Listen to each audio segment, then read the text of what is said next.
The rub you paid $25 for is by the company's own legal admission, mostly sugar and salt. Not as an insult, not as a guess. On the back of that bottle, in print the manufacturer is legally required to put there, the first two ingredients by weight are a sweetener and salt. The actual spice, the thing you thought you were paying for, comes in third or fourth or fifth. And once you can read that label the way the company reads it, you start to wonder what else you've been overpaying for in that aisle. Here's the part most people never figured out. This isn't one brand cutting a corner. It's the entire premium seasoning shelf, built on a quiet little fact about how American food labels work. 3 cheap pantry staples, dressed up in matte black packaging, and a story about a pitmaster sold back to you at roughly 8 times what the contents cost. By the end of this, you'll know exactly which rubs are mostly filler, the few that genuinely earned your money, and the 3-ingredient truth that lets you rebuild any of them for pocket change. And there's one move at the very end, one thing that bottle physically cannot do for you, that makes the price tag look insulting. Stay with me for that one. It's the whole point. One quick thing first. If they'll pull this on a $10 shaker, imagine your $800 grill. That's why I built the Grill Buyer's Black Book. It names who really owns each brand and points you to the right grill in 4 questions. One bad grill costs thousands. This costs $19.99. The link's in the description and pinned comment. Or scan the code on screen.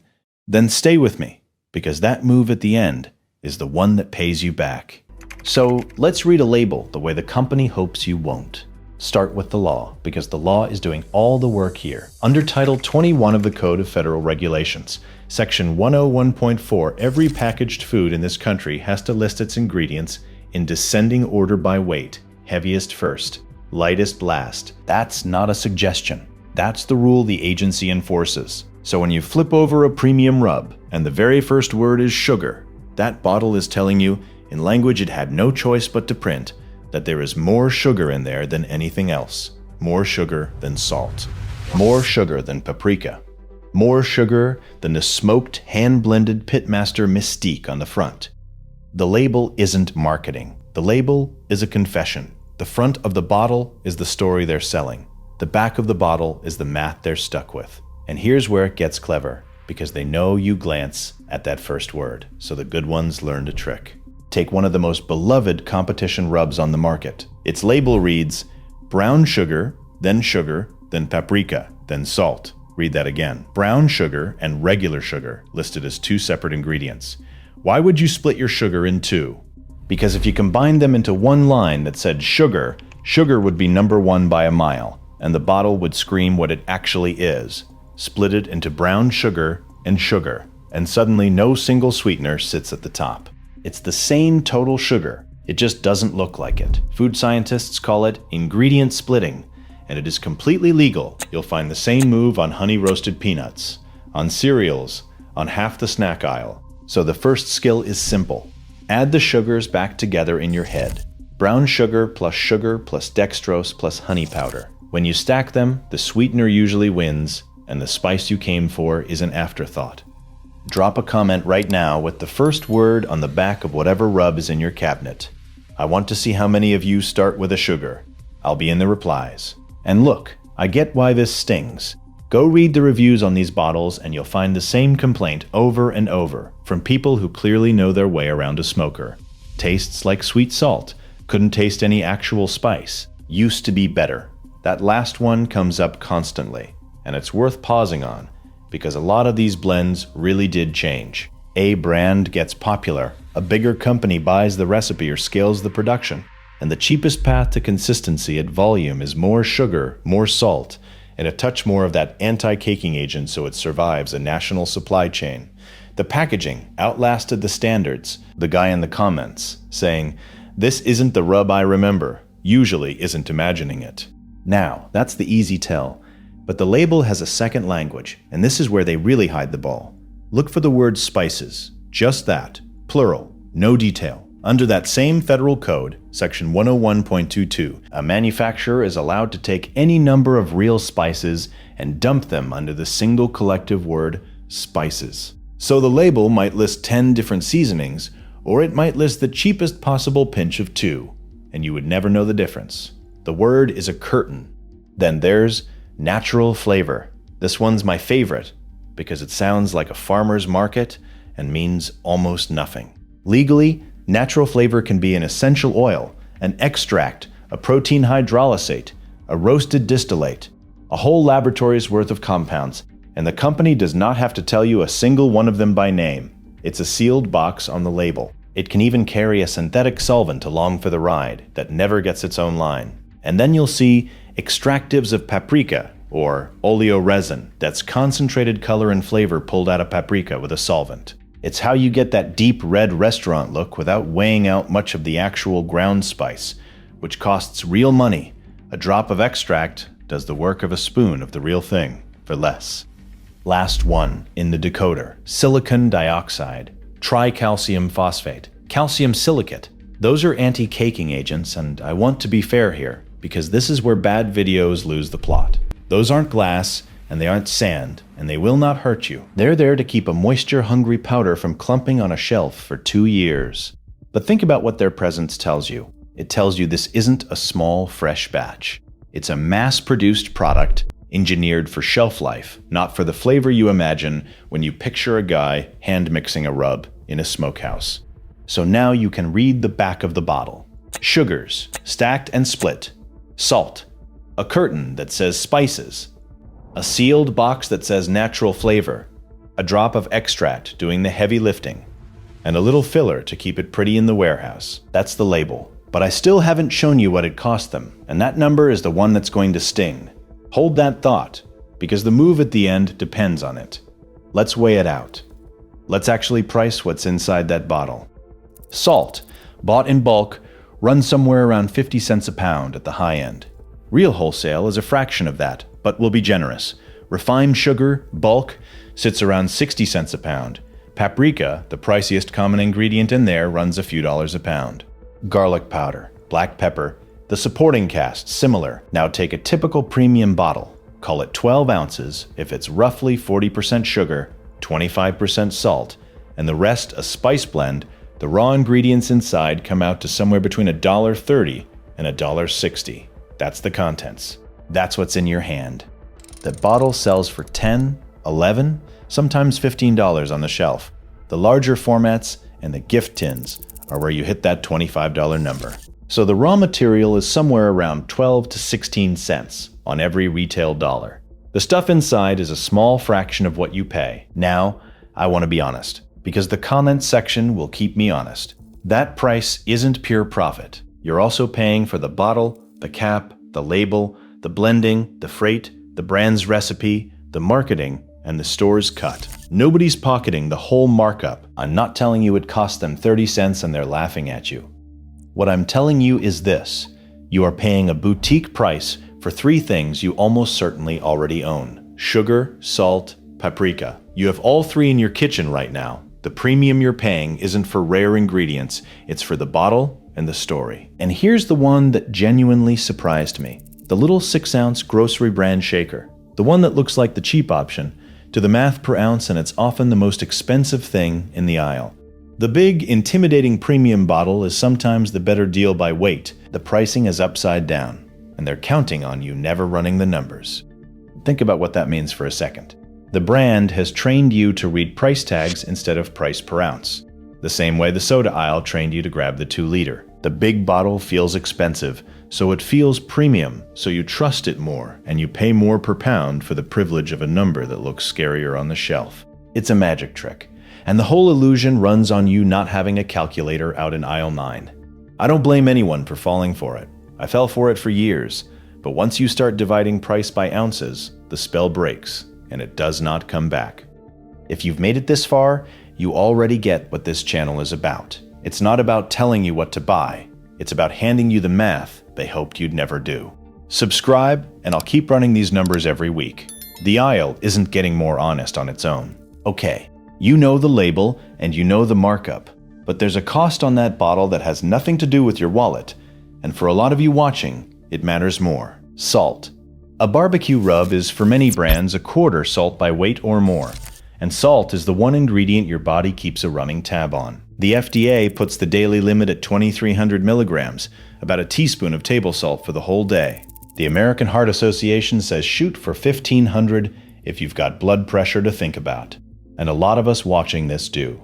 Now, picture a rack of ribs. You coat it generously, the way the videos tell you to. That's a couple of tablespoons of rub, and depending on the blend, you've just laid down well over a day's worth of sodium across one rack. Some falls off, some sticks to the bone. You're splitting it 3 or 4 ways. But with a salt-forward seasoning, one plate at dinner can carry a serious chunk of your entire day's sodium before you've touched the sides. That's not a scare tactic. That's arithmetic on the back of a bottle you can't adjust. And if you're in your 50s or 60s, this isn't abstract. It's the conversation you've already had with a doctor, or the one you're trying to avoid having. The average American eats around 3,400 milligrams of sodium a day, half again over the limit.